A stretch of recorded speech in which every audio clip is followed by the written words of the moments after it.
মাননীয় মুখ্যমন্ত্রী মমতা বন্দ্যোপাধ্যায় স্বীকৃতি দিয়েছিলেন টেকনো ইন্ডিয়া গ্রুপকে ভারতের প্রথম বেসরকারি বিশ্ববিদ্যালয় রূপে।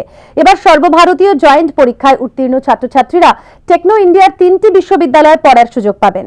এই প্রথমবার বাংলায় কোনো বিশ্ববিদ্যালয় সিএসএবির স্বীকৃত। মুখ্যমন্ত্রী মমতা বন্দ্যোপাধ্যায় রাজ্যের প্রথম বেসরকারি বিশ্ববিদ্যালয় রূপে ঘোষণা করেছিলেন টেকনো ইন্ডিয়ার নাম। এই শিক্ষা প্রতিষ্ঠানের মুকুটে নয়া পালক রূপে স্থান পেল সেন্ট্রাল সিট অ্যালোকেশন বোর্ডের স্বীকৃতি।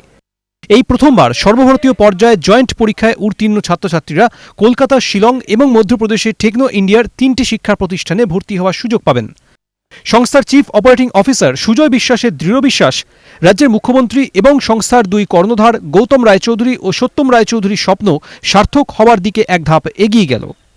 আমাদের মাননীয় মুখ্যমন্ত্রীর আশীর্বাদে আমরা যে ইউনিভার্সিটি করতে সক্ষম হই এবং শুধু পশ্চিমবঙ্গে না, অন্যান্য রাজ্যেও যেরকম শিলং এবং মধ্যপ্রদেশে দুটো ইউনিভার্সিটির নাম আমরা স্বীকৃতি পাই।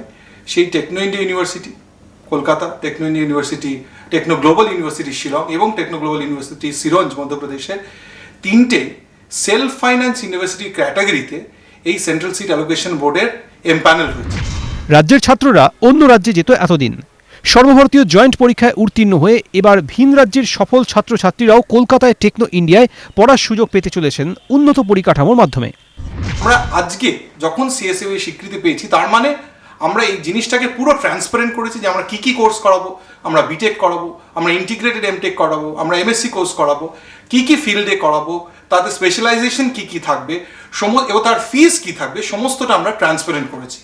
এবং সেই টোটাল ট্রান্সপারেন্সিরও ওয়ান অফ দ্য স্বীকৃতি হচ্ছে সিএসইবির এই স্বীকৃতি, এবং সেটা সাইটেও, ওয়েবসাইটে www.cseb.in প্রত্যেকটি স্টুডেন্ট দেখতে পাবে।